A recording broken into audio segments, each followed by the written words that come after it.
Exam को लेके?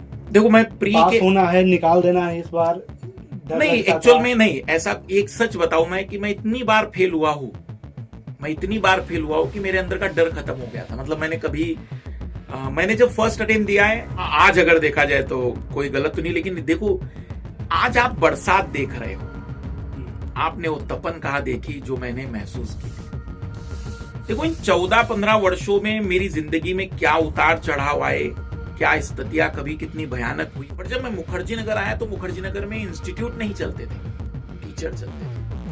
फलाना सब्जेक्ट के 4 टीचरों के नाम लोग बताते थे। मतलब एक अच्छी बात मुखर्जी नगर की कि ऑटो वाला भी बता देगा कि जियोग्राफी कौन पढ़ाता है। फिर हम फरवरी में सारा कुछ देख कर गए थे, प्लानिंग मेरा था कि मैं आऊंगा।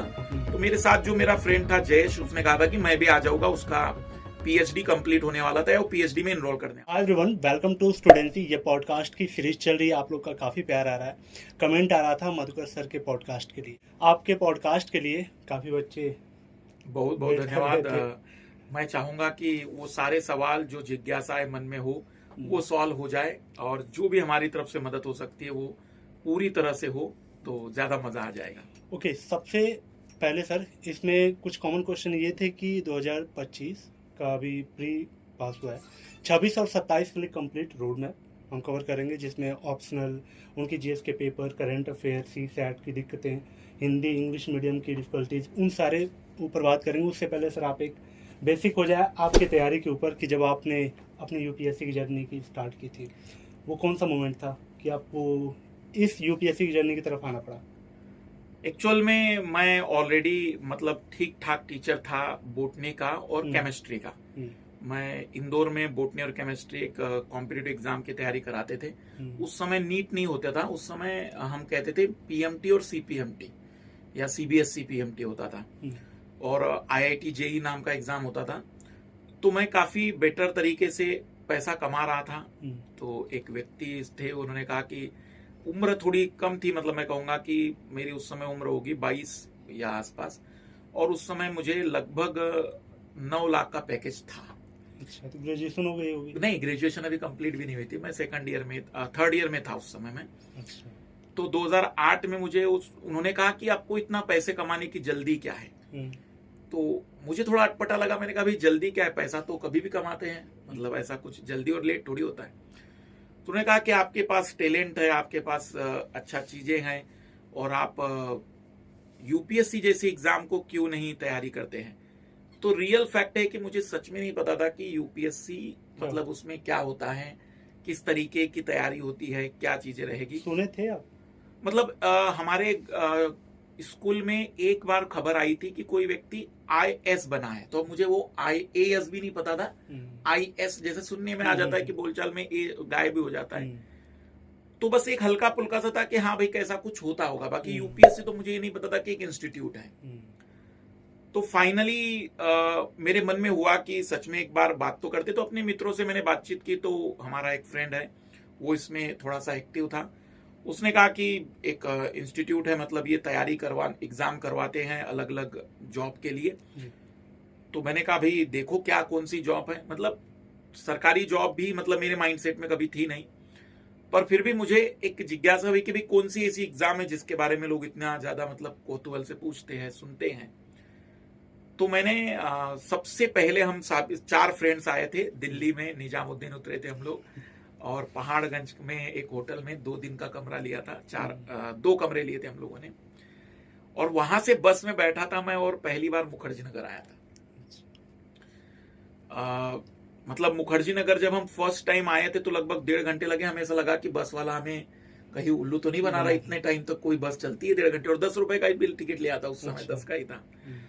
फिर हम मुखर्जी नगर उतरे, फिर मैंने यहाँ पहली बार एक अलग तरीके का, क्योंकि एक्चुअल में आज जो यूपीएससी में इंस्टीट्यूशन की बातचीत होती है, जैसे अलग अलग संस्थान हो गए हैं ऑनलाइन ऑफलाइन में, मेडिकल और आईआईटी में ये संस्थान 2009 में ही थे, मतलब उस समय टीचर नहीं चलते थे, इंस्टीट्यूट चलते थे।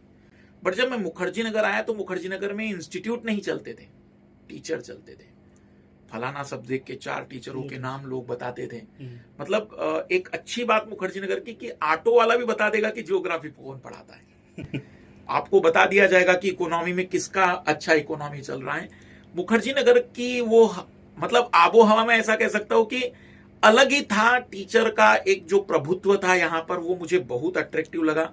और इंस्टीट्यूशन इक्का दुक्का ही थे जिनके नाम चलते थे कि भाई ये फलाना इंस्टीट्यूशन है, लेकिन टीचर के नाम चलते थे। हर सब्जेक्ट में टीचर जाने जाते थे। पब्लिक एडमिनिस्ट्रेशन का टीचर ये हैं, जियोग्राफी के टीचर ये हैं, या मैं कहूंगा PSIR के टीचर ये हैं, फिलोसॉफी के टीचरों के नाम एक तरफा चलते थे, हिंदी लिटरेचर से लेकर। तो मैं कहता था कि यार ऐसे भी चलता है कि टीचरों के नाम चलते, तो मुझे वो बड़ा इंटरेस्टिंग लगा। टाइम क्या था वो सर? ये 2009 की बात बता रहा हूँ। 9 की। तो फिर वो चारों हम फरवरी में आए थे, 2009 फरवरी में आए चारों लोग।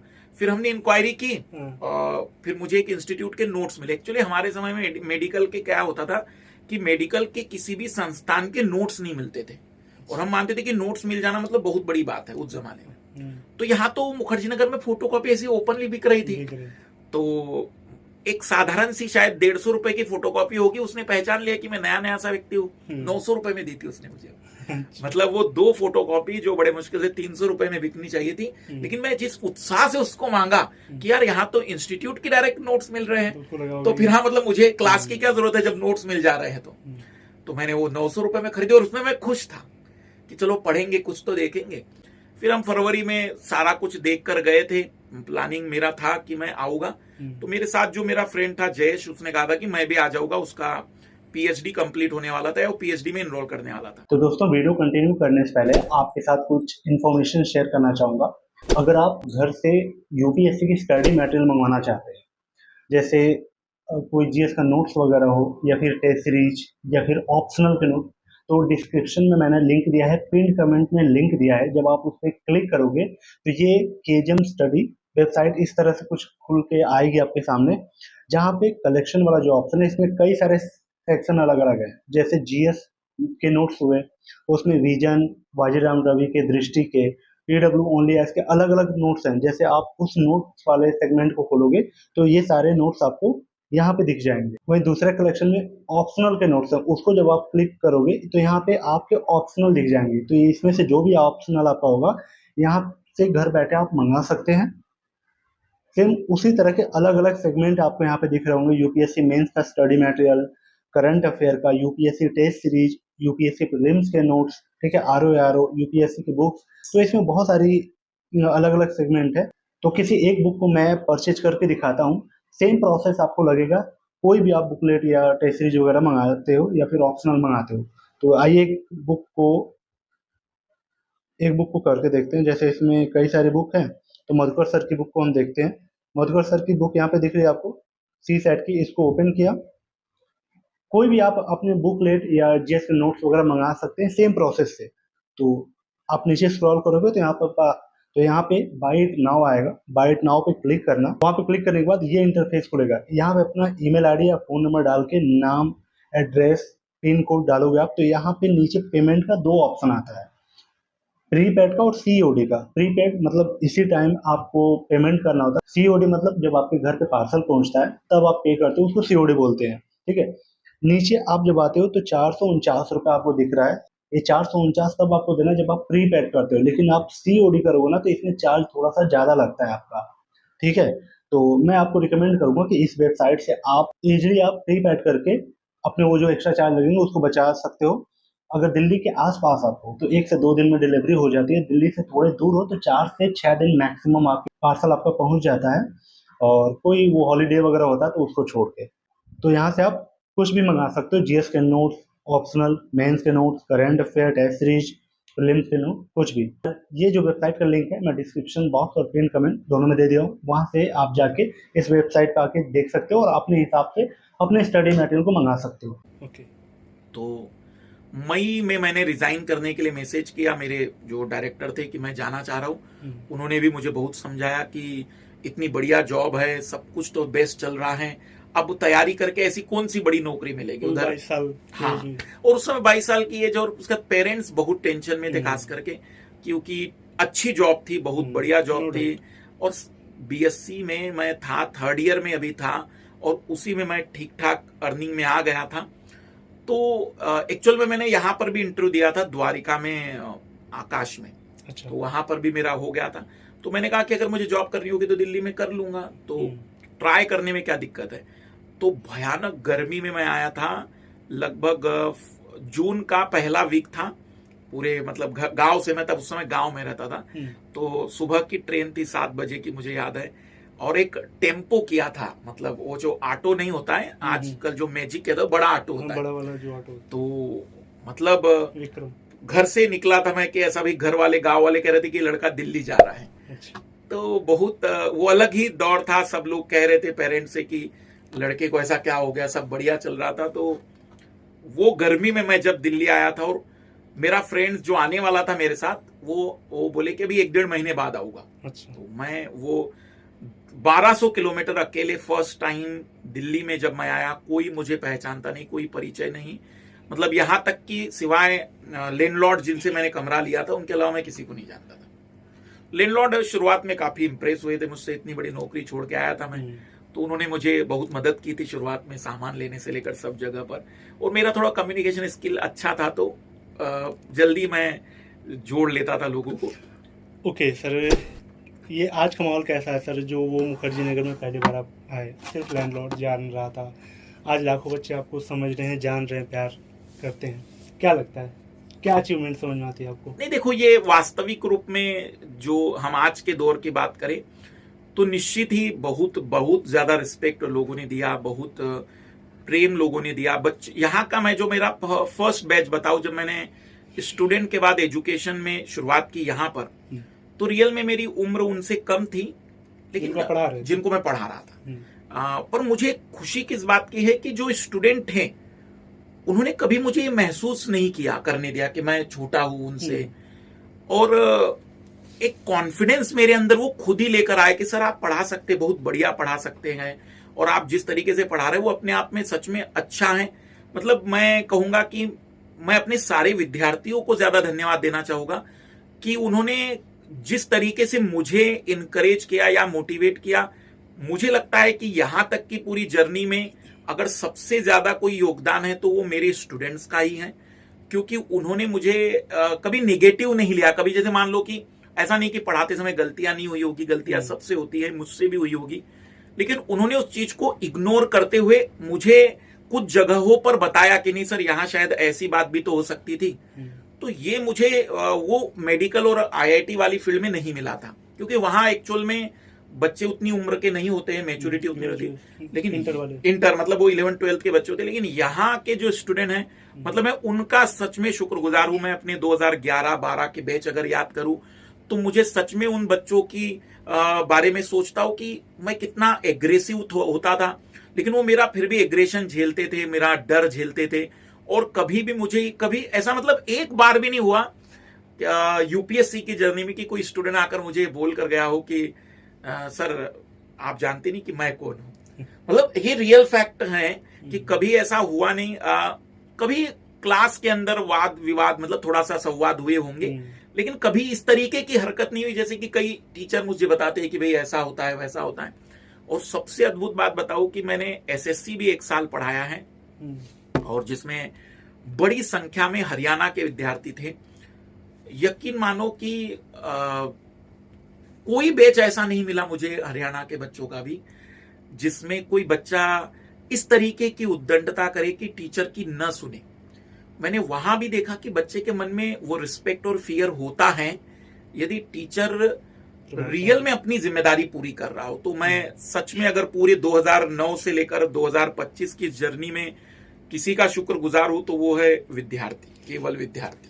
जी सर, यूपीएससी में जब आप प्रिपरेशन करा रहे थे, करीब 15 साल हो गया होगा पूरी तरह से। तो सर इस 15 साल में एक्चुअली बहुत सारे क्वेश्चन आ रहे थे कि मैं कोचिंग लूं कि ना लूं, कोचिंग माफिया, ये वो बहुत सारी चीज़ें सर आती हैं, यूट्यूब पे चलती हैं।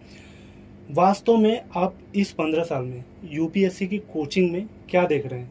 क्या समझ में आ रहा है कि एस्पिरेंट को कैसे देखते हैं कोचिंग में, लेना भी चाहिए कि नहीं लेना है? कैरियर इंडिविजुअल बहुत लोगों का अपना है, लेकिन आपका ओपिनियन क्या है देखो कोचिंग इंडस्ट्री को लेके? अब यहाँ कई सारे जवाब भी हो सकते हैं और हर जवाब पे अपने अपने रिस्पॉन्स भी आएंगे। जैसे कुछ कहेंगे कि देखो मास्टर की रोजी रोटी भी जुड़ी हुई है।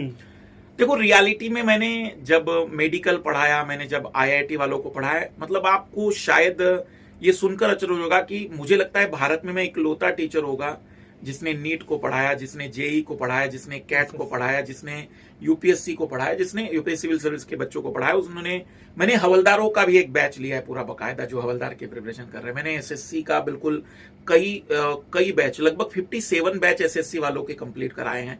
मैंने बैंकिंग वालों के 12-13 बैच कंप्लीट कराए। यहाँ तक कि जो एक स्पेशल एग्जाम होता है मेट्रो के ड्राइवर के लिए, ट्रेन के ड्राइवर्स के, लोको पायलट वाला, उसके भी मैंने 2 बैच पढ़ाए हैं। मतलब मुझे थोड़ा सा अच्छा लगता है। इतना सिलेबस कैसे कवर करते थे आप? एक्चुअल में मैं क्या करता था कि कोई भी चीज पढ़ानी है तो मुझे पहले बताइए सिलेबस क्या है, पेपर कैसा है। मैं थोड़ा 5-6 दिन लूंगा स्टडी करने के लिए कि क्या कर रहे हैं, और फिर मैं उसके अकॉर्डिंग कंटेंट बनाऊंगा। मतलब मैं कहूंगा कि मैंने इस दौरान कई ऐसे पीसीएस भी पढ़ाए हैं जो कि मैंने कभी नहीं दिए, लेकिन हाँ उन पीसीएस की मैंने प्रॉपर स्टडी की है। मैं जानता हूं कि उसमें क्या डायमेंशन रहते हैं। मैं ये सारी बातें इसलिए बता रहा हूं क्योंकि रियल में इंस्टीट्यूशन कोई भी आपको सेलेक्ट नहीं करा सकते। किसी इंस्टीट्यूशन में, किसी संस्थान में ये ताकत नहीं है कि वो आपको चयनित करा सके, क्योंकि उसका रीजन है। इंस्टीट्यूशन लाभ के लिए बैठे हैं, कोई भी हो, मेरा इंस्टीट्यूशन हो, किसी और का इंस्टीट्यूशन हो, हर कोई लाभ कमाना चाहता है। अब वो मान लीजिए कि 500 बच्चे बैठे हैं, मैं इंस्टीट्यूशन को इस आधार पर थोड़ा मुश्किल से जांचता हूं कि उनमें सफलता की रेट कितनी है, जो कि एक कंट्रोवर्सी, लोग कहेंगे कि देखो अपने तरफ ध्यान दे रहे, लेकिन मैं इस बात पे जरूर ध्यान देता हूं कि वह अपने कर्तव्यता को कितना सही ढंग से पूरा कर रहा है, कितनी एफिशिएंसी के साथ चीजें कंप्लीट कर रहा है। फॉर एग्जांपल देखो, एक विद्यार्थी को जब हम पढ़ाते हैं तो हम ये पूरी ईमानदारी से पढ़ाते हैं कि उसका चयन हो, लेकिन इस कॉम्पिटिटिव एग्जाम में कोई भी केवल एक टीचर के चाहने भर से सिलेक्शन नहीं हो सकता है, पूरा अपना भी देना, क्योंकि नंबर ऑफ सीट्स कम है, चीजें बहुत कॉम्प्लिकेटेड हो गई है वर्तमान में। तो ये दोनों हाथों से होने वाला काम है, स्टूडेंट और टीचर। यदि कोई इंस्टीट्यूट समय पर सिलेबस कवर कर रहा हो, यदि कोई इंस्टीट्यूट समय पर आपका कंसेप्ट क्लियर कर दे रहा हो, बढ़िया से आपको समझाने वाले टीचर मिल जा रहे हैं, तो मैं कहता हूं कि आपको जो इंस्टीट्यूशन से लेना है, संस्थान से लेना है, एजुकेशनल प्लेटफॉर्म से लेना है, वो आपने प्राप्त कर मिल गया। पर अगर आप ये उम्मीदें कर रहे हैं कि मैं किसी, जैसे मधुकर सर के पास मैं गया, सीसेट में सर के पास बैठा, जीएस में सर के पास बैठा, मैंने उनके पूरे नोट्स पढ़ लिए और मेरा सिलेक्शन हो जाएगा, तो ये थोड़ा गलत है। उसका कारण ये है क्योंकि यहां पर आपने क्लासेस करना एक पहला स्टेप है, उसके फिर आपने रिवीजन किया, फिर आपने कितनी प्रैक्टिस की, आप बाकी लोगों की तुलना में कितना बेटर परफॉर्मेंस कर पाए, ये वास्तविक रूप में लड़ाई बाकियों से कंपैरिजन में है। अगर ये एब्सोल्यूट कंपटीशन होता कि भाई किसी का किसी से कोई कंपटीशन नहीं, बस जो पढ़कर आए बता दो और हम एक क्राइटेरिया तय कर देंगे कि 30% या 25% आपको आ गया तो हम पास करा देंगे, तो मैं गारंटी लेता हूं कि इंस्टीट्यूशन को आप दावेदारी कहिए कि चयन नहीं होता है तो बंद कर दीजिए। तो मैं जो सवाल का जवाब सिंपली देना चाहूंगा कि स्टूडेंट अगर ये सोच रहा है कि मैं एक प्रॉपर समय में चीजें कंप्लीट कर लूं, मैं अपने सिलेबस को जान लूं, मैं कंसेप्ट क्लैरिटी को कंप्लीट करूं, अपने नोट्स बना दूं और किस तरीके से पूरे सब्जेक्ट को मैं कवर कर सकता हूं, इस मकसद से अगर वो इंस्टीट्यूट ज्वाइन कर रहा है तो मैं गारंटेड कह सकता हूं कि वह इसको हासिल कर लेगा। बाकी अब उसका क्या रिस्पॉन्ड होता है, उधर से कितनी वो मेहनत करता है, वो चयन पर निर्भर करेगा। और आखिरी बात की, इंस्टीट्यूशन ज्वाइन करनी चाहिए, क्लासेस ज्वाइन करनी चाहिए, कोचिंग क्लास करनी चाहिए कि यूट्यूब से हम सेल्फ स्टडी से कर सकते हैं, तो मैं थोड़ा क्लियर कर देता हूं। देखो, यूट्यूब एक बहुत अच्छा प्लेटफॉर्म है, लेकिन वास्तविक रूप में यूट्यूब आपको सप्लीमेंट के रूप में यूज करना है, कॉम्प्लीमेंट के रूप में नहीं। देखो, सप्लीमेंट क्या होता है कि मेरे पास मान लीजिए कि खाने में दाल चावल सब चीजें हैं, पर मैं अचार पसंद करता हूं, उसके साथ मैं थोड़ा सा कुछ और एक्स्ट्रा मीठा पसंद कर रहा हूं, तो वो सप्लीमेंट है, वैल्यू एडिशन टाइप। बस आप अगर एक प्रॉपर वे में चीजें कंप्लीट कर चुके हैं, वो कोई भी कॉम्पिटिटिव एग्जाम की बात करें तो आप उसमें वैल्यू एडिट करिए कि भाई मान लेते इकोनॉमिक्स पढ़ रहा था लेकिन जीडीपी मेरे मास्टर ने मुझे पढ़ाया, थोड़ा समझ में नहीं आया, तो जीडीपी डालो, पर्टिकुलर टॉपिक को यूट्यूब पर थोड़ा देखो, 2-4 मास्टरों को सुनो, जिनका अच्छा लगे उनका पढ़ लो। तुम्हें यूट्यूब ने अपनी कमी दूर करने का एक मौका दे दिया है। लेकिन अगर आप ये सोच रहे हैं कि मुझे पूरा सिलेबस यूट्यूब पर मिल जाएगा, तो बेस्ट यही होगा कि आप पुनः सोच लीजिए कि सच में तैयारी करनी भी है या नहीं। जैसे मैं YouTube पर मैं क्यों पढ़ाता हूं, तो मैं आपको उसका रियल रीजन दे रहा हूं। 2021 में मान लीजिए मुझसे किसी विद्यार्थी ने पढ़ा, अब मुझे बताओ कि उसने मुझे फीस दी थी लेकिन उसका 2021 में सिलेक्शन नहीं हुआ, तो मैं ये प्रयास करता हूं कि यार किसी तरीके से उस बच्चे की तो मदद हो जाए जिसने कंप्लीट कर लिया है, और उसको अपडेशन मिल जाए, कुछ नए तरीके से वो मेरे साथ जुड़ सके। अगर मान लो कि पॉलिटी 2021 का उसने पढ़ा था, तो मैं थोड़ा सा यूट्यूब पर उसको पॉलिटी को और बेटर तरीके से बता सकूं। रियल में अगर आप मुझसे पूछे कि मैं यूट्यूब पर क्यों पढ़ाता हूं, तो मैं बस उस बच्चे के अंदर को जो महसूस करता हूं कि यार उसने एक बार पैसे दे दिए, अब उसे पैसे ना देना पड़े, ये मकसद होता है। बाकी अगर आप ये कहेंगे कि सर आप पूरे सब्जेक्ट नहीं करवाते हैं, अधूरे छोड़ देते, उसे पता है उसे जितना यूज करना था वो कर लिया उसने। तो कैसी लग रही वीडियो कमेंट करके चलना, अगर कोई क्वेश्चन छूट रहा होगा वो कमेंट कर देना, मैं अगले किसी टीचर टॉपर से आपकी बात पूछ लूँगा। सर एक क्वेश्चन मैं पूछता हूँ हर टॉपर और टीचर से जिनके पास एक्सपीरियंस है, कि अगर आपका पहला अटेम्प्ट होता है इस बार, तो आप इस पूरे प्रिपरेशन को किस तरह से देखते हैं, यानी उसके सिलेबस को, अपने GS 1 2 3, आपके ऑप्शनल एथिक्स, ऐसे आपके आंसर राइटिंग, आप मेंटरशिप लेते कि नहीं लेते, ठीक है, इन सब कॉमन डाउट जो एक बिगिनर के पास होते हैं। और साथ ही इसमें सर एक जोड़ लेना आप अपने तरीके से कि 1-2 अटेम्प्ट जो दे चुका है, चीज़ें क्लियर हैं, प्री क्रैक नहीं हो रहा है। देखो, अगर ये मेरा पहला अटेम्प्ट होता और मैं सच में इस समय तैयारी के लिए आया होता, तो मैं अभी भी वही रणनीति अपनाता जो मैंने 2009 में जून में आने पर अपनाई। जब मैंने अपनी प्रिपरेशन स्टार्ट की तो मुझे सच में कुछ ज्यादा चीजें नहीं पता थी, लेकिन मुझे जो टीचर पढ़ा रहे थे, मुझे जिन इंस्टीट्यूशन में मैंने GS ज्वाइन किया था, ऑप्शनल ज्वाइन किया था, मैं बस ईमानदारी पूर्वक वो कंप्लीट करता था।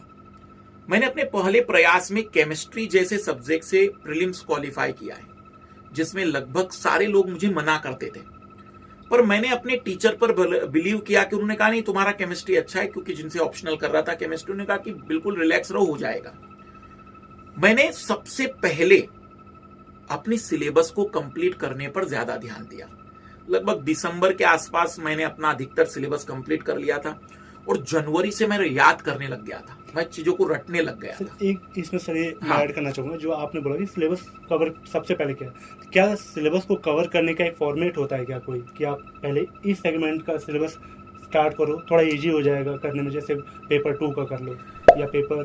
देखो, वैसे तो जैसे मैं कहूंगा कि अगर आपका दिमाग बहुत एक्टिव है, आपके एंटीना बड़े हैं, तो आप कहीं से भी शुरुआत कर सकते। मान लो कि वो व्यक्ति किसी भी विषय को पढ़कर समझ सकता है, जैसे मुझे कभी नहीं लगा कि कोई स्टार्टिंग होता है, लेकिन कई स्टूडेंट ऐसे होते हैं जिनके पास वो बेसिक इतनी अंडरस्टैंडिंग नहीं होती है, तो मैं पसंद करता हूं कि वह मॉडर्न हिस्ट्री शुरू करे, क्योंकि 15 अगस्त 26 जनवरी पे बातें सुनी होती है, या वो फिजिकल ज्योग्राफी शुरू करे, थोड़ा सा उसे कनेक्टिविटी अपने आसपास के वातावरण से मिल जाएगी। इंडियन पॉलिटी जैसे विषय को शुरू करे।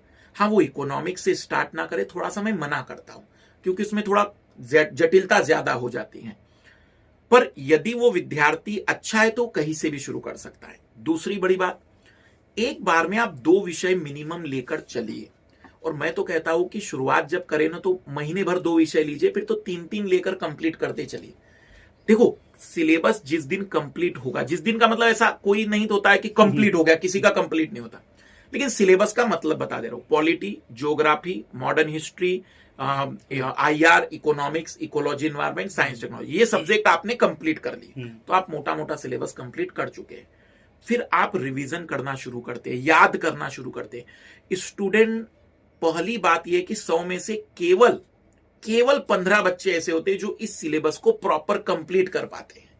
अब इमेजिन करो 15 स्टूडेंट में से इसे कितना याद और रिवीजन कर पाएंगे, तो ज्यादा ज्यादा इन 15 में से 10।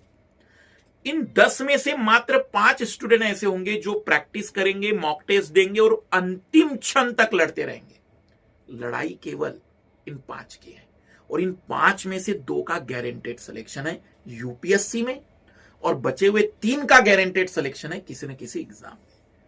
तो इस लड़ाई में स्टेप बाय स्टेप आपको पहुंचना होगा।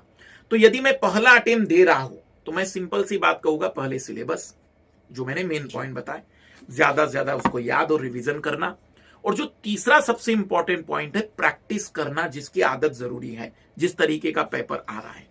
अब जिन लोगों के सेकंड और थर्ड अटेम्प्ट है, उनके लिए और ज्यादा आसान है। बस उनके अंदर क्या कमी है? उत्साह की। वो मोटिवेशन जो फर्स्ट डे पढ़ने का था वो उनके अंदर नहीं है। सेकंड और थर्ड अटेम्प्ट के साथ क्या दिक्कत हो रही है? वो पॉलिटी पढ़ने बैठता तो है, लेकिन 2 पेज पढ़ने के बाद अंदर से आवाज आती है, ये तो मैं जानता हूं, क्या पढ़ूं, मतलब ये तो मैं जानता हूं, हाँ, तो मैं वही बार बार क्यों पढ़ूं? और इस कारण से वह अपनी कमियों को, अपनी कमजोरियों को दूर ही नहीं कर पा रहे। तो जिनके 2 और 3 अटेम्प्ट हो चुके हैं, यदि वे सच में इस बार अंतिम अटेम्प्ट चाहते हैं तो सबसे पहले एक लिस्ट बनाए कि ये 3 विषय है जो मेरे लिए सबसे बड़ा प्रॉब्लम है। जैसे मेरे लिए 3 विषय क्या प्रॉब्लम थे? मुझे एंशिएंट हिस्ट्री, मिडिवल हिस्ट्री बिल्कुल नहीं आता था, मुझे पॉलिटी उतना ज्यादा नहीं आता था, या फिर मैंने ज्यादा करंट अफेयर नहीं कवर किया था। ये मैं तीनों चीजों को बार बार पढ़ना चाहता हूं, तो मैं वही से शुरुआत करता था जब मैं अगर सेकंड अटेम्प्ट दे रहा हूं। तो कमजोर कड़ियों को अगर आप कर लेंगे तो आपको मोटिवेशन मिल जाएगा, आपको चेंजेस फील होगा और आप महसूस कर पाएंगे कि अब मेरी स्पीड और मेरा फ्लो बेटर हो गया। जैसे आपने कमियां दूर कर ली, जो बच्चा जनवरी में रिवीजन करेगा फर्स्ट अटेम्प्ट वाला, सेकंड थर्ड वाला सितंबर से रिवीजन शुरू करे। आप इमेजिन करो कि वो व्यक्ति फरवरी तक में ही सब कुछ रेडी करके बैठ जाएगा, मार्च अप्रैल में इतनी प्रैक्टिस और टेस्ट लगा देगा कि वो अंदर से महसूस करेगा कि मेरा अंतिम प्रयास है। और एक छोटी सी बात, कई बार मैंने देखा है कि बच्चे क्या कर रहे हैं आज के समय में, जो तैयारी कर रहे हैं, इकोनॉमी की बात करें, पॉलिटी की बात करें, जैसे एक विद्यार्थी मुझसे कहता है, सर मैंने लक्ष्मीकांत 5 बार पढ़ ली लेकिन मुझसे उत्तर नहीं निकल रहे फिर भी। क्योंकि यूपीएससी का नेचर वो फैक्चुअल नहीं है कि वो पूछेगा कि भारत में राष्ट्रपति के चयन के लिए क्या आयु होनी चाहिए, वो सवाल नहीं आएगा, बल्कि उनकी शक्तियों के बारे में वो भी कथनों के रूप में पूछा जाएगा, जिसमें उसके पास एक एनालिसिस होनी चाहिए। तो करता भी सारे। हाँ, तो अगर आप इस समय देखेंगे तो मैंने एग्जाम रस नाम का जो चैनल है उस पर एक मेंस मास्टर सीरीज स्टार्ट की है। मैं इसमें गारंटी लेता हूं बच्चों की कि अगर आप उस सीरीज का कोई भी सब्जेक्ट कंप्लीट करेंगे, आपकी एनालिटिकल एबिलिटीज, आपकी क्वेश्चन सॉल्व करने की एबिलिटीज, आंसर राइटिंग करने की एबिलिटीज, और सबसे ज्यादा कि आपकी तार्किकता और बुद्धिमत्ता बढ़ेगी। मैं इसका गारंटर बैठा हूं। उस क्लास को करने की क्षमता अगर आपके अंदर है, अगर आप उस क्लास को कर पा रहे हैं, तो उससे ज्यादा बेस्ट फिर आपके लिए कुछ नहीं। ओके सर, एक टॉपर के इंटरव्यू कर रहा था, उसमें उन्होंने ये बोला, वैसे मैंने कई सारे जब रिव्यू करता हूं तो लोग कहते हैं कि मॉक टेस्ट से ज़्यादा आप PYQ पे ध्यान दो, लेकिन वो टॉपर बोले, जिनका मैंने पॉडकास्ट किया था, बोले कि सबका PYQ नहीं देखना है, कुछ सब्जेक्ट हैं वो PYQ ओरिएंटेड ज़्यादा होते हैं और कुछ हैं जिनका मॉक टेस्ट लगाना होता है। तो आप सर इसको क्लियर करेंगे? बिल्कुल बिल्कुल, मैं कहूंगा कि बहुत सही बताई बात उन्होंने। मैं सब्जेक्ट बता देता हूं जी। देखो, हिस्ट्री में मॉक से ज्यादा PYQ मदद करेंगे। पिछले 20 साल में हिस्ट्री में जो सवाल बने उनका एक दायरा है और वही सेगमेंट आपसे पुनः पूछे जाएंगे। हिस्ट्री की जगह पर अगर आपसे मैं कहूं थोड़ा ज्योग्राफी भी, तो PYQ उठाओ, आपको मदद मिलेगी। लेकिन मुझे बताओ, इंडियन इकोनॉमी और साइंस टेक्नोलॉजी और इकोलॉजी एनवायरनमेंट में PYQ आपकी क्या मदद कर देंगे? करंट अपडेट, वो तो पूरी तरह से आज के सिनेरियो पर बनने वाले सवाल हैं। बेसिक उनका सेम रहेगा, 1-2 सवाल मिलेंगे आपको PYQ के, उसमें कोई डाउट नहीं, लेकिन वहां मॉक टेस्ट से आपको 5 सवाल मिल सकते हैं। तो बिल्कुल ये बात सही है कि 2 प्रकार के सब्जेक्ट है, एक स्टैटिक वाले हैं जिसमें PYQ मदद करते हैं और एक करंट वाले हैं। स्टैटिक में आप हिस्ट्री ले लीजिए, ज्योग्राफी ले लीजिए, पॉलिटी ले लीजिए। करंट वाले में आप इकोलॉजी एनवायरनमेंट, साइंस टेक्नोलॉजी और इकोनॉमी ले लीजिए। तो आपको ये तय करना पड़ेगा, पर एक समय जब आपने PYQ और मॉक टेस्ट अलग अलग कर लिए हैं और लगा दिए, तो फिर बाद में आपको एक होलिस्टिक वे में भी तो तैयारी करनी है। तब आप एटलीस्ट 5 टेस्ट ऐसे दीजिए जो ओवरऑल सभी के हैं, ताकि उससे आपको एक कॉन्फिडेंस आए कि पैटर्न क्या होगा, 2 घंटे में कैसे मैनेज करना है, सब चीजें हो जाएगी। तो ये ज्यादा सही अप्रोच है। ओके, क्या ये बात आपको पता थी? अगर पता हो कमेंट करके बताना, नहीं पता है तो भी कमेंट करके बताना। जो सर ने अलग अलग सब्जेक्ट बताए, स्टैटिक्स और करंट वाले, वो आप अपने हिसाब से नोट डाउन करके रख लेना। सर, वो जो आपको जो आदमी थे आपके, जो रिलेटिव, जो इन्होंने बोला कि ये जॉब छोड़ के तुम वो क्यों नहीं ट्राई करते हो, सही डिसीजन रहा वो? अब हाँ, आज अगर देखा जाए तो कोई गलत तो नहीं, लेकिन देखो, आज आप बरसात देख रहे हो, आपने वो तपन कहाँ देखी जो मैंने महसूस की थी। देखो, इन 14-15 वर्षों में मेरी जिंदगी में क्या उतार चढ़ाव आए, क्या स्थितियां कभी कितनी भयानक हुई, ये केवल मैं जानता हूं ना। No doubt. तो देखो, आज अगर आप बरसात को देखकर कहोगे कि सर निर्णय सही था, तो मैं कहूंगा यस। लेकिन अगर मैं पूरे 15 साल का हिसाब किताब देखूं तो मैं कई बार सोचता हूं कि पढ़ाना ही तो था। फाइनली मैं टीचर ही तो बना। जी। आज भले ही यूपीएससी का टीचर हूं या सिविल सर्विस एग्जाम के बच्चों को पढ़ा रहा हूं, लेकिन तब भी मैं कॉम्पिटिटिव एग्जाम के बच्चों को पढ़ा रहा था, अभी भी मैं कॉम्पिटिटिव एग्जाम के बच्चों को पढ़ा रहा हूं। हाँ, इतना था कि आज मेरी परिपक्वता, या मुझे लगता है कि जो मेच्योरिटी है, अंडरस्टैंडिंग है, चीजों को देखने का मेरा जो नजरिया बदला है, वो शायद नहीं बदल पाता। तो मैं कहूंगा कि 75% यस बढ़िया है, पर 25% कई बार लगता है कि सिलेक्शन हो जाता तो बहुत अच्छा हो जाता। सर, किसी चीज का सबसे बड़ा रिग्रेट आपके लाइफ में? वैसे तो टीचर ऐसे मतलब नहीं, रिग्रेट के मामले में तो नहीं कहूंगा मैं। हाँ, लेकिन मुझे थोड़ा सा दुख हो जाता है कि जहां जहां मैं जो चीजें चाह रहा था, वो चीजें या तो मुझे बहुत बाद में मिली, या फिर वो मिली ही नहीं। जैसे फॉर एग्जाम्पल अगर मैं कहूँ कि सिविल सर्विस एग्जाम के लिए मुझे नहीं लगता है कि कोई ऐसी चीज थी जो ढूंढी जा रही थी और मुझ में नहीं थी, लेकिन नहीं हुआ। जब मैं मेडिकल की तैयारी कर रहा था तो मेडिकल की तैयारी में जो व्यापम घोटाला हुआ उसका मैं मतलब भोगी हूं, क्योंकि मैंने 0.23 0.17 नंबर से मेरा मेडिकल नहीं हो पाया। तो मुझे लगता है कि ये रास्ता भी ठीक है, बट अगर वो रास्ता भी होता तो शायद एक थोड़ा सा खुशी होती। लेकिन मैं उसके भी एग्जैक्ट परिणाम इसलिए नहीं बता सकता क्योंकि उसकी लाइफ, वो कैसी लाइफ होती है वो मुझे नहीं पता। उसमें उतनी मैच्योरिटी भी, हाँ, मतलब 22 साल के ही एज था, तो क्या चीजें, हाँ मतलब वो समझ में नहीं आ सकता ना कि एग्जैक्टली क्या कर सकते। तो इन रिस्पेक्ट अगर हम कहे कि हाँ, जिस सफलताओं को मैंने प्राप्त किया, जिन तरीके से चीजें मुझे मिली हैं, तो 75% तो मैं कभी भी कहूंगा कि बढ़िया डिसीजन ला।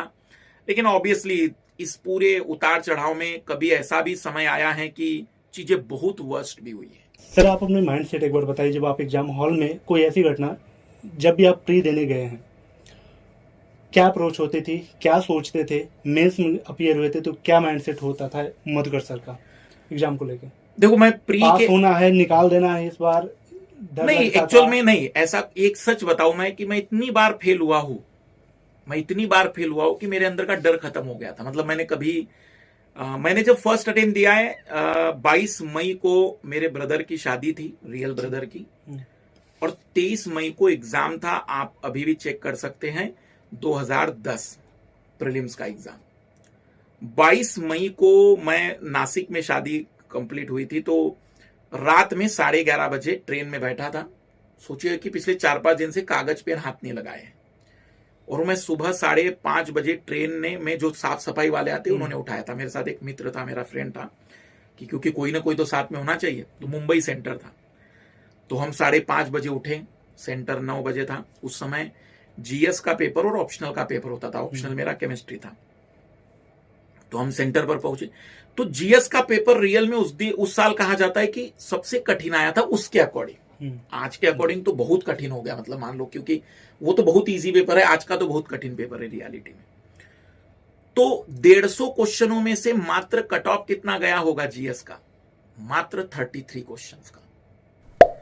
जब हमसे पूछा गया था, मतलब क्लास में, मेंस की क्लास में, कि जीएस में किसको कितने क्वेश्चन सही लग रहे हैं, तो पहले टीचर ने पूछा कि ऐसा कोई जिसको 100 से ज्यादा सही हो रहा है, किसी का हाथ खड़ा नहीं था।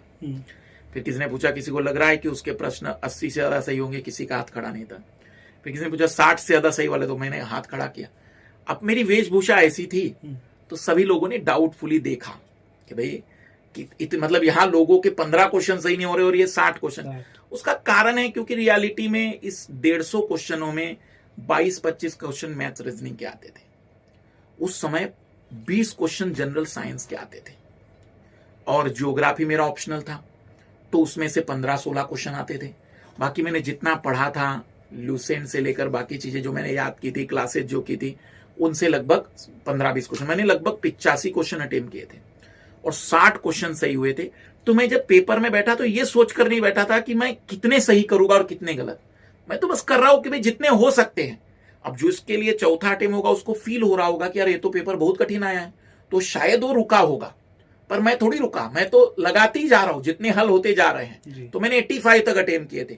जब मैं बाहर आके बता रहा था 85, तो लोग हंस रहे थे कि बोले 85 कैसे हो सकते हैं, यहाँ लोगों से 20-25 नहीं हो रहे हैं।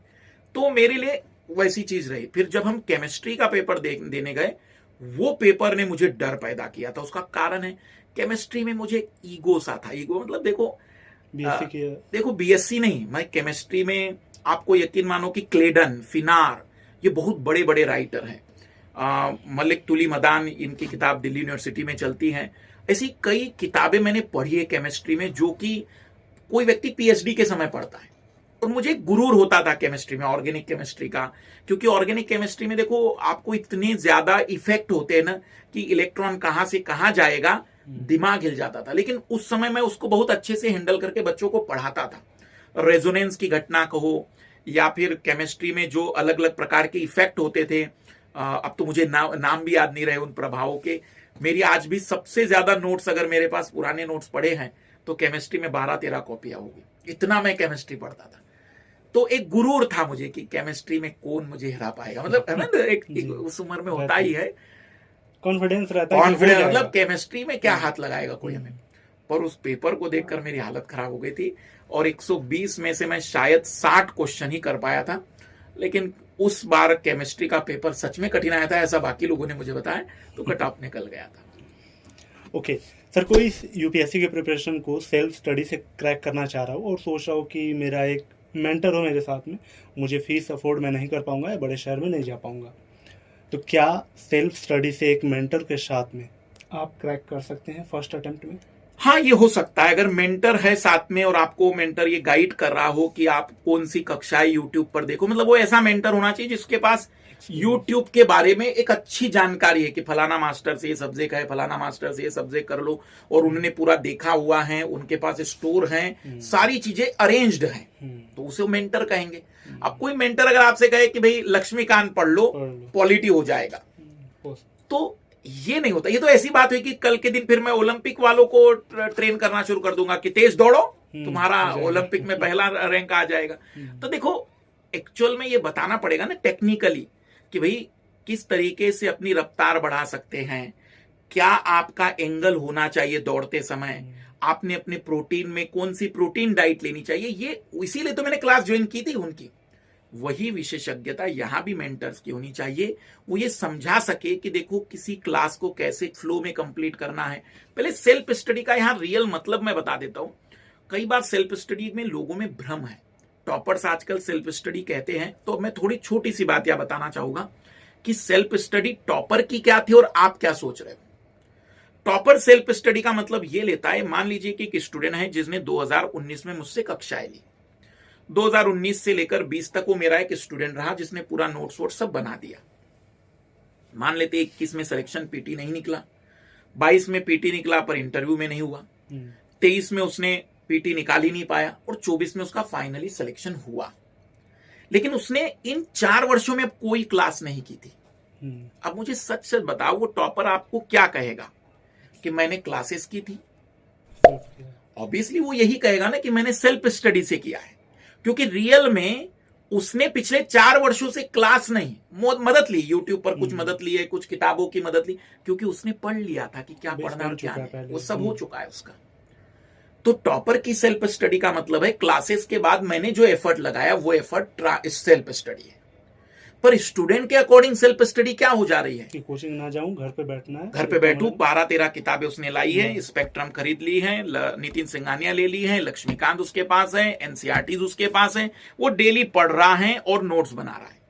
ये सेल्फ स्टडी नहीं है, क्योंकि रियलिटी में आप खुद कितना पढ़ लीजिए, कई जगह पे इतने जटिल कंसेप्ट, जैसे मैं इंडियन मानसून की बात करूं कि इंडियन मानसून जैसा कंसेप्ट जिसमें आपको मैं एलनीनो, लानीनो, अल्नीनो मोडू की, लानीनो मोडू की, आयोडी, और सबसे जो अभी एक आया है मैडन जूलियन, ये ऐसे कंसेप्ट हैं जहां कोई टीचर आपके सामने जब तक ना हो क्लियर नहीं होगा। एक छोटे सी बात बताता हूं, लोकतंत्र और गणतंत्र, डेमोक्रेसी और रिपब्लिक आप 10 जगह पढ़ लीजिए, 10 जगह मतलब किताबों में, लेकिन जिस दिन आपको एक टीचर डेमोक्रेसी और रिपब्लिक पढ़ाएगा, आप फील करोगे कि अब कंप्लीट हुआ कि इसे डेमोक्रेसी और रिपब्लिक। तो मैं सेल्फ स्टडी का क्लियर मतलब बता दूं कि यदि आपने एक बार क्लासेस कंप्लीट कर ली हैं, यदि आपने चीजें कर ली हैं, तो आप अपने सेल्फ स्टडी सिलेक्शन होंगे। अगर आपके पास ऐसा मेंटर है जो आपको हर चीज बता सकता है, जैसे कई होता है भाई, मेरा ब्रदर है जिन्होंने 3 अटेम्प्ट 4 अटेम्प्ट दिए, उन्हें सब पता है, क्लासेस भी किए उन्होंने, यूट्यूब पर भी पढ़ा है, उन्होंने सब कुछ कर लिया, और ऐसा कोई व्यक्ति आपको मिले तो फिर आराम से हो सकता है, फिर कोई दिक्कत नहीं आएगी, क्योंकि आपको एक ऐसा तजुर्बेदार व्यक्ति मिल गया जिसको पता है कि देखो यार दुनिया में क्या हो रहा है, मैं तुम्हें बता दूं। पर अब इतना बिलीव आपका उस पर होना चाहिए। बिल्कुल, ये भी, और साथ ही उससे पहले आपका बेसिक क्लियर होना चाहिए, सिलेबस वगैरह आप, हाँ मतलब देखो, रहना चाहिए एटलीस्ट उसके अंदर 1-2 विषय उसने किसी टीचर से कंप्लीट किया तो उसको समझ में आएगा कि मेरा जो भाई है, मुझे जो मेंटर मिला है वो बता रहा है, वो सही बता रहा है। नहीं तो कई बार होता है कि हम मेंटर पे बिलीव नहीं कर पाते हैं। सर एक क्वेश्चन, बदलते ट्रेंड के ऊपर बात कर लेते हैं। आपने 15 साल इस जर्नी में हो गया आपका, उस टाइम को भी देखा, अभी भी देखा आपने, जैसे ट्रेंड भी बदला है, पैटर्न बदले, बहुत सारी चीज़ें, क्वेश्चन के नेचर बदले, स्ट्रेट फॉरवर्ड क्वेश्चन आ रहे हैं या घुमा के आ रहे हैं, फिर भी उसको कैसे टैकल करें, सारी चीज़ें सर एक बार समराइज करें।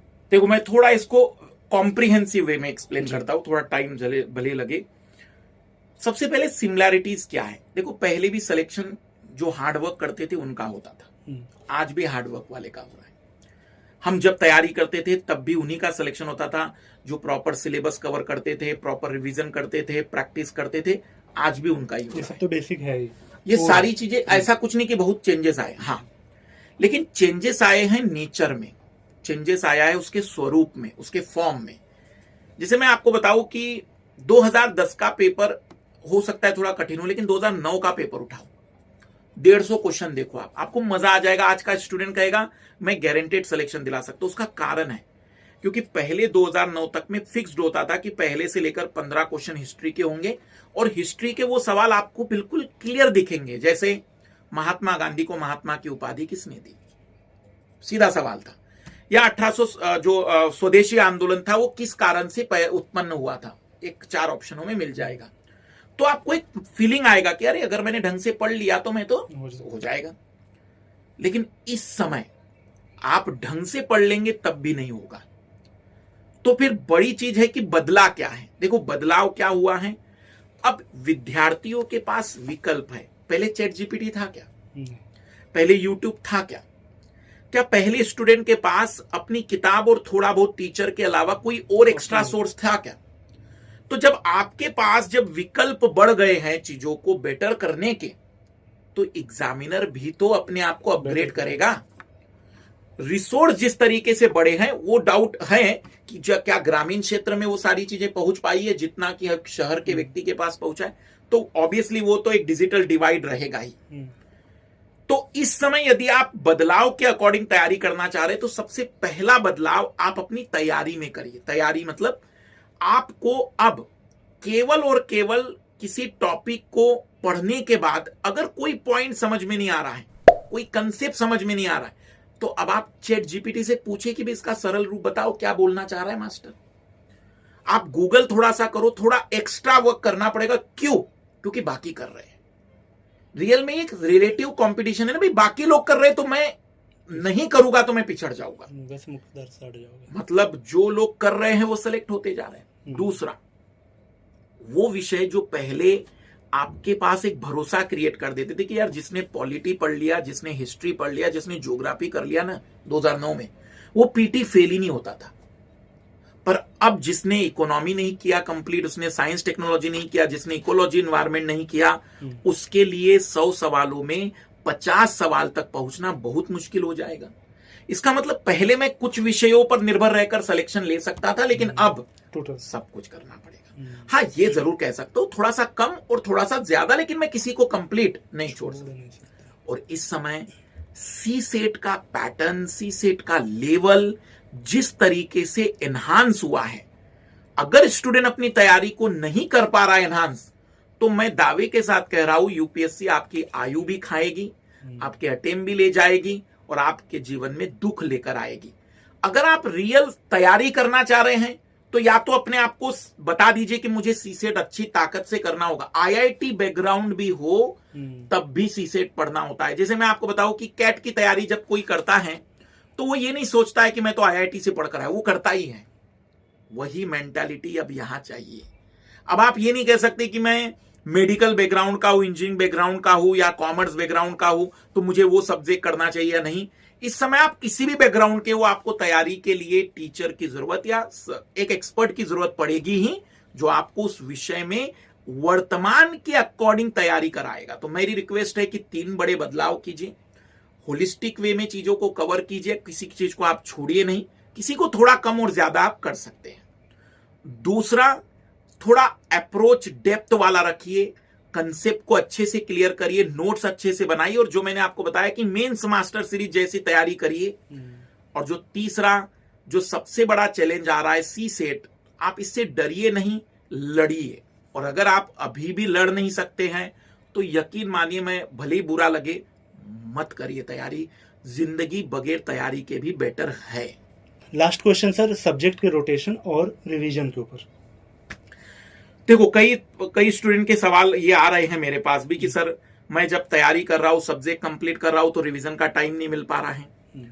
तो सबसे पहली बात मैं कहूंगा कि सब्जेक्ट में 2-2, 3-3 सब्जेक्ट की आप जोड़ियां बना लीजिए। जैसे मैं क्या करता था, मैं ज्योग्राफी के साथ हिस्ट्री की जोड़ी बना देता था, पॉलिटी के साथ इकोलॉजी एनवायरमेंट की जोड़ी बना देता था, इकोनॉमी के साथ साथ मैं आईआर की जोड़ी बना देता था। उससे मुझे बेनिफिट क्या होता था कि थोड़ा सा बोरिंग नहीं होते थे मुझे सब्जेक्ट में, अच्छा लगता था कि रोटेशन हो रहा है। तो ऐसे सब्जेक्ट उठाइए 2 जिसमें आपको एक जैसा ना लगे। जैसे अगर आप मान लो आप मॉडर्न हिस्ट्री उठा रहे हो और मॉडर्न हिस्ट्री के साथ आप वर्ल्ड हिस्ट्री उठाओगे तो मैं कहूंगा फिर बोर हो जाओगे, आप कहोगे यही पढ़ रहा हूं मैं। थोड़ा ऐसा उठाइए कि अगर इधर हिस्ट्री चल रहा है तो उधर साइंस टेक्नोलॉजी चल रहा है, थोड़ा अच्छा लगता है, कॉन्ट्राडिक्शन वाली चीजें। रिवीजन करने के 2 तरीके हैं।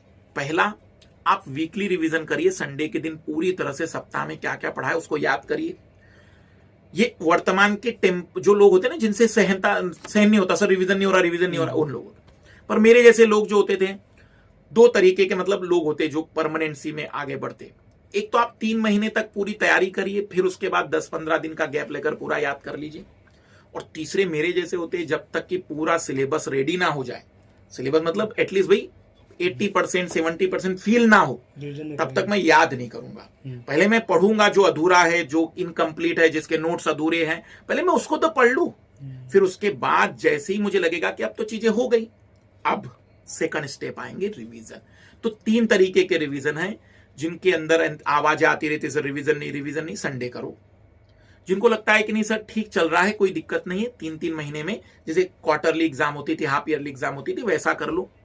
या फिर तीसरा तरीका है कि दिसंबर जनवरी की एक डेडलाइन मान लो। देखो, दिसंबर जनवरी में ये इसलिए कह रहा हूं, मान लो दिसंबर में आपके अभी भी कई विषय बचे तो भी घबराओ नहीं।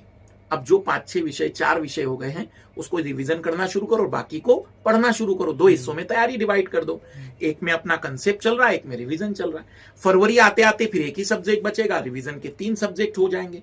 मार्च आते आते केवल रिवीजन होगा, अप्रैल आते आते रिवीजन प्रैक्टिस चलता रहेगा। ओके, ठीक sir, thank you so much, काफ़ी अच्छा लगा। कैसी लगी वीडियो कमेंट करके बताना। ये पॉडकास्ट की सीरीज कंटिन्यूस चल रही है, तो किसका पॉडकास्ट आप चाहते हैं आप कमेंट कर देना।